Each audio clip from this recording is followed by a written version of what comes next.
Moi, je suis le docteur Simoneau, je suis neuropédiatre, médecin de CAMS et médecin coordinatrice de la PCO de la Somme, qui a été mise en place en 2019.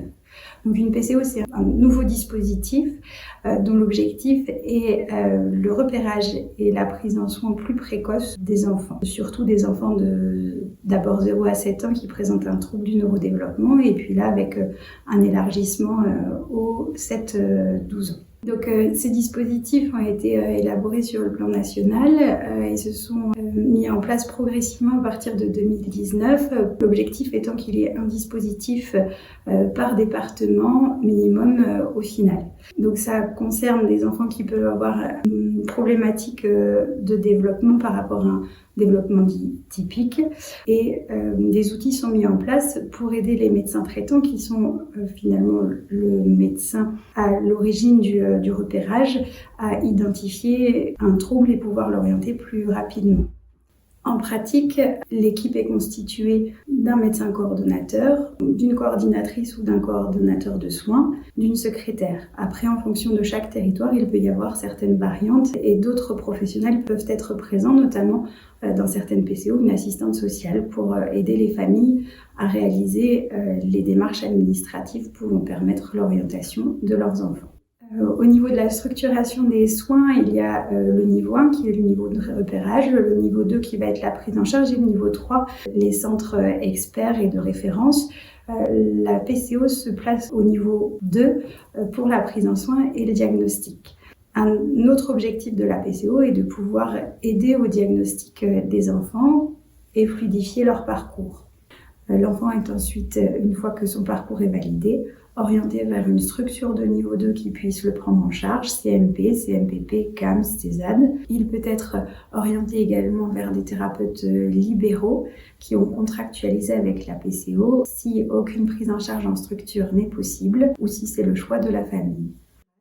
Dans l'attente que cette structure puisse le prendre en charge, dans certains cas, le secteur libéral est suffisant et des démarches pour obtenir un financement de la poursuite des soins, si ceux-ci sont nécessaires, peuvent être faits. Et dernier cas de figure, dans certains cas, lorsque une compétence spécifique manque au sein d'une structure et qu'elle est nécessaire pour l'enfant, il peut y avoir des parcours mixtes de manière transitoire pendant 1 an, maximum 2 ans. Donc, en pratique, pour pouvoir avoir accès à la PCO, il faut être adressé par un médecin à l'aide du livret de repérage qui est rempli et envoyé à l'équipe de coordination de la PCO. Ce dossier est vu et validé par le médecin coordonnateur avec un rappel de l'équipe vis-à-vis de la famille pour informer de la validation et de l'entrée de l'enfant dans le dispositif.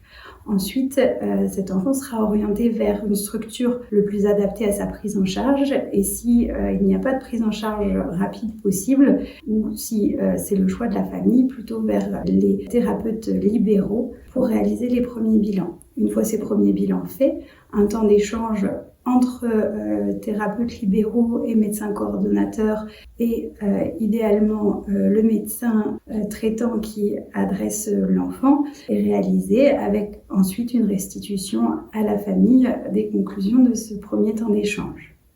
Chaque PCO fonctionne différemment en fonction des ressources de son territoire.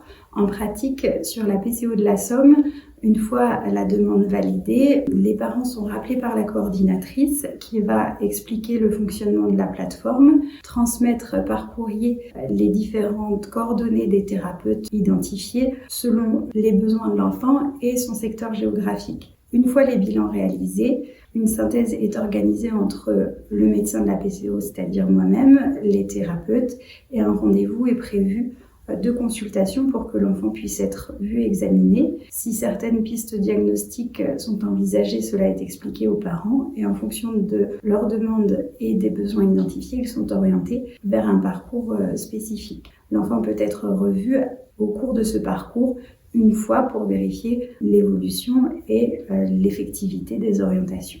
Le médecin traitant est le médecin qui adresse l'enfant et sa famille vers la PCO. Pour cela, différentes revalorisations de consultation ont été faites pour la première consultation de repérage, mais également pour les consultations de suivi par la suite. La PCO permet sur le secteur libéral de prendre en charge le coût des thérapies et des soins par des professionnels qui ne sont pas remboursés par la sécurité sociale en dehors de ce dispositif, comme les psychomotriciennes et psychomotriciens, les ergothérapeutes et les psychologues. Sont pris en charge sous forme de forfait ces séances, donc un bilan plus 35 séances sur une année, avec un forfait fixe de 1 500 € pour les ergothérapeutes et les psychomotriciennes. Pour les psychologues, il existe un forfait pour une évaluation psychométrique et un forfait pour la prise en charge. Ce forfait peut être renouvelé pour une année supplémentaire si nécessaire. Si nécessaire, cela veut dire si un relais n'est pas en place et qu'il n'y a pas de notification MDPH pour celui-ci.